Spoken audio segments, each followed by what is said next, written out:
Hey guys, welcome to Juicy Tea, where I read out the best stories on Reddit, so you don't have to. The funny, shocking, and satisfyingly juicy. Today's video is Who's in the Wrong Wednesday, where you get to decide who's right and who's wrong. As per a subscriber suggestion, I'm trialing background music in my videos this week. Please let me know what you guys think. Posted by Thrower Downsizing. Am I wrong for telling my fiancé that if he expects me to contribute 50-50, we're gonna have to make some serious lifestyle changes? Me and my fiancé are both 26. My fiancé sat me down yesterday and gave me a long talk about how he doesn't feel I contribute enough to the household, particularly in the financial sense. I was a bit caught off by this, but willing to hear him out, since he's not wrong. He makes a lot more than I do, and we've always split bills accordingly, which ends up being about 80% him. I asked what he wanted me to pay now, and he was adamant about it being 50-50. So I asked if everything was okay with his job, or if he needed to take fewer hours, and he wouldn't answer me. Honestly, I wouldn't have gotten upset if there seemed like an actual reason behind it. But he just said he's been thinking about it a lot, over and over. Every time I asked what brought him to this conclusion, what's going on? And eventually he just said, "This is how it's gonna be. Take it or leave it." Those exact words, in response to literally everything I said. Full shutdown, no explanations. I told him that was fine, I'll take it. And then I asked if he'd made a Zillow account yet, or expected me to. He looked confused and asked why would we need a Zillow account?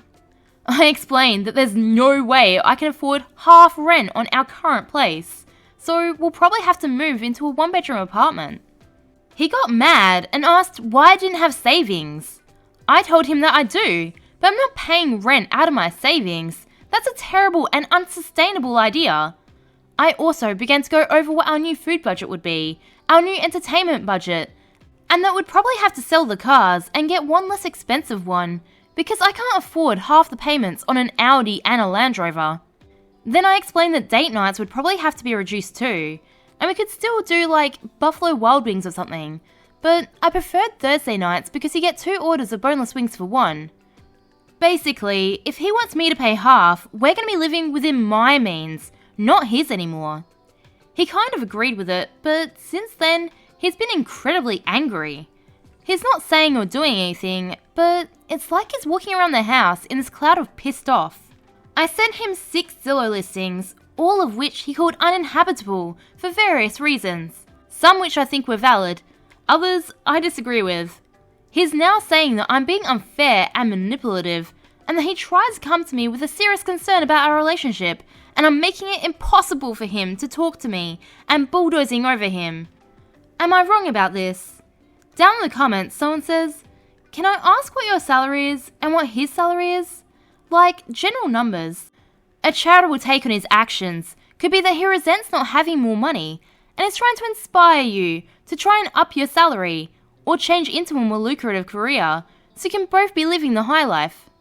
He might be imagining how great it would be to have 200% of his income instead of 120. If that's the case, he's still going about it in a shitty way. Personally, I agree with many other commenters. Someone has insinuated that you're a gold digger and he was expecting you to break up with him, not problem solve. OP responds and says, "I make around 35k a year. He makes around 120k a year. It's not like there's some magical be rich suddenly button I can press. I'm a preschool teacher and I don't have a college degree. And I certainly can't afford a college degree at this point without asking for help or taking out insane loans." Another commenter says, "Not the asshole. To me, it sounds like something's happened with his job and he's not able to tell you yet for whatever reasons. I will try and have another calm chat with him about it, also showing him how much you're able to afford long term. Don't move forward with your plans of getting married until you both agree on your finances." OP responded and said, "I asked about the job and he wouldn't give me a straight answer. The frustrating part is I honestly don't mind downsizing, and if I found out tomorrow that he lost his job, I'd literally be fine selling what we have and living in a trailer together off just my income. But this feels like some weird power play instead." Someone else says, "If you can barely afford your basic living expenses, then why the hell are you driving around in an Audi or a Range Rover? This is a classic example of lifestyle creep. If you barely make enough to contribute to rent, driving a luxury car is shameful. You're not the asshole, you're just a spoiled and unrealistic person. It's funny how this guy automatically assumes it's OP who has the spending problem.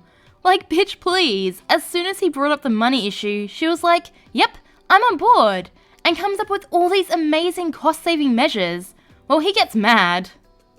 OP responded and said, he gave me the Audi as a birthday present. It's not something I was aware of until it was in the driveway with a big pink bow on it and confetti, literally like a car commercial. He's always had a bit of a flair for the dramatic. Update. So, last time I posted was Monday. Monday as a whole was just spent sort of going through what I felt and what to do next. There was a lot of silence, a lot of anger, and a lot of Reddit advice. Some which I found insightful, some which was less so. Also, some people think I made this up as part of a viral marketing sponsorship between Buffalo Wild Wings, Audi and Zillow, which honestly would solve my money problems if true, but alas, that's not the case. On Tuesday, after I got home from work, I just sort of walked up to him and explained as calmly as I could that I had questions, and if he actually wanted to marry me, he needed to be willing to answer them. I asked if he thought I was a gold digger, yes or no. He said yes. I told him I wasn't willing to be in a relationship where I have to prove myself by sacrificing any sort of stability. That led to a bit of a screaming match, and eventually, a confession.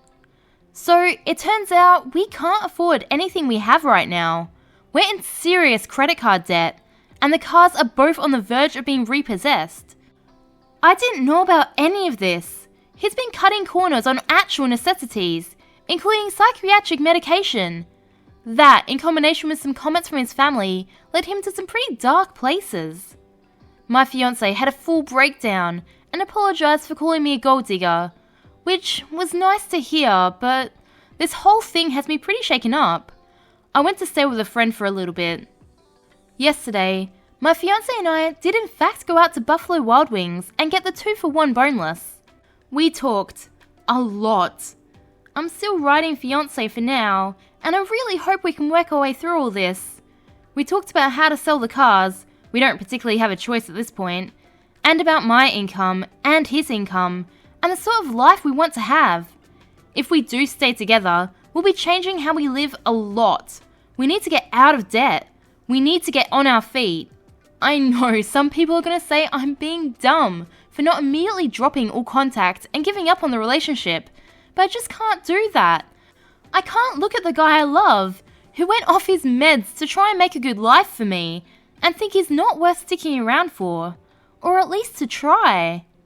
I don't know what the future looks like anymore though, and the wedding is very postponed at the moment. Sorry this wasn't more of a fun update. Down in the comments, someone says, OP, has he come clean to you about what got you guys so deep in the hole? For it to get to the brink it did lifts more red flags in the air. He could be coping with an addiction problem, or something else that could destroy your life. You have got to figure this out as soon as possible. Please don't make any wedding plans. This is not the man you want to marry. OP responds and says he has. It's not gambling or drugs, like a lot of people are saying. It's an addiction to nice things. He's got a lot of financial hang-ups and comes from a family that replaced love with money. So he got it into his head that the only way to show love was to provide a very fancy sort of lifestyle, which was way over budget for us. It's going to be a hard pill to swallow, cutting back on everything, but it's what has to happen. I didn't write everything out in this post, but we did go over how the debt got this bad, and I'm currently aware of pretty much everything. There are some accounts I still need to look at this weekend, but for the most part, it's all above board at this point. We're definitely looking at the relationship, and I'm going to be taking a much more active role in life planning if we do continue. The wedding's on pause for an unknown amount of time. I'm already looking into places I can afford, and we'll probably end up renting a trailer. And no, I'm not lying for him. I told him point blank that hiding this stuff is what got us into this mess, and he's not going to be able to keep it under wraps if he wants to stay with me. We need to be upfront about our financial situation, whether he's embarrassed or not. I think that with some hard work, we'll both end up in a better position. We need to get out of debt. I'm taking the reins for a bit, since he's never lived frugally before, and if all goes well, we'll get through this. I don't plan to leave if he sticks to what we're talking about and actually takes steps forward. I love this man, and I'll fight for what we have. But if he won't fix things, if he won't listen, and if he continues to disrespect me, I'm gone. But I genuinely believe we will get through this, and I know he can do better, and I believe he wants to. Now, he has to prove it. Well, the tables certainly turned, didn't they? Posted by Electrical Lab 8570. Am I wrong for giving my son's bedroom to our foster child? My husband and I have been foster parents for over a decade. 2 months ago, we had 4 minor children living in our home. Our 12-year-old biological son, our 8 and 5-year-old adopted sons, and our 21-month-old foster son. Our 22-year-old foster daughter also lives at home, and my 19-year-old son spent the summer back home after his freshman year at college. We also have other adult children that don't live at home, so not really relevant. 7 weeks ago, we got a call for an emergency placement of 5 siblings, a 17-year-old female, a 12-year-old female, a 10-year-old male, a 7-year-old female, and a 6-year-old male. We only had 2 spare bedrooms, but enough spare beds and storage to make it work, with the girls in one room and the boys in the other. It now looks like we're going to be fostering the 5 of them for considerably longer than we first thought. Because of the large age gaps between the girls, having them share a room long term isn't really ideal.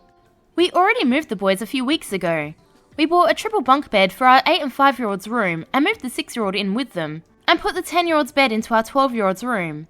This allowed the 17-year-old girl to get her own room, and the 2 younger girls to share.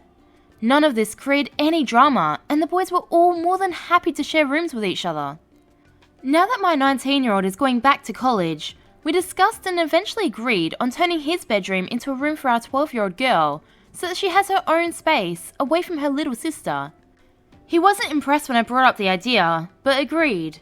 However, before he left for college a few days ago, he got into an argument with my husband, complaining that it's unfair he's lost his room, and that he now has nowhere to go when he comes back home. My other adult son also contacted me about the situation, to essentially tell me that it was a bad idea, and that his brother is really upset, and just because he's been away for college for a year, doesn't mean he's ready to lose his spot in the house. Last year we didn't need the extra space, so his room stayed empty when he was at college. This year it makes no sense to leave a bedroom empty, and to make 2 girls 5 years apart in age share a room. He's still welcome at home whenever, and if things change, for example he drops out, we can rearrange things again. Losing his room is temporary, as we don't normally have so many foster kids. When our other kids and grandkids visit, they happily use an air mattress in the den, or bunk with a sibling, and he can do the same on his school breaks. He will most likely have his room back by next summer, and if not, we can figure out solutions then. I've explained all this to him, but he's not hearing me. Am I wrong? I've bought new decor for the room and plan on decorating it and moving our foster daughter in tomorrow. OP was labelled the a-hole in this one, and I'm not sure if I agree. It makes no sense for the kids to be stuffed together like sardines, while the room sits empty 90% of the time. He's still welcome at home, and they said they'd rearrange things for him if he wanted to come back home. I don't know, the 19-year-old sounds a little bit selfish to me. Down in the comments, Skill3Whale says, Fact, you don't have room to foster properly. Fact, you still continue to do so at the cost of your current family, both bio and non-bio. Do with that what you will. I get the current kids would prefer to all have their own rooms, and for their rooms to be left alone when they move out. But what would have happened to the kids in that emergency situation? Is it worth them being in danger, just so your childhood room remains untouched? If anyone has any insight on this, please let me know. Remember, I post new content every day, so subscribe for more juicy tea.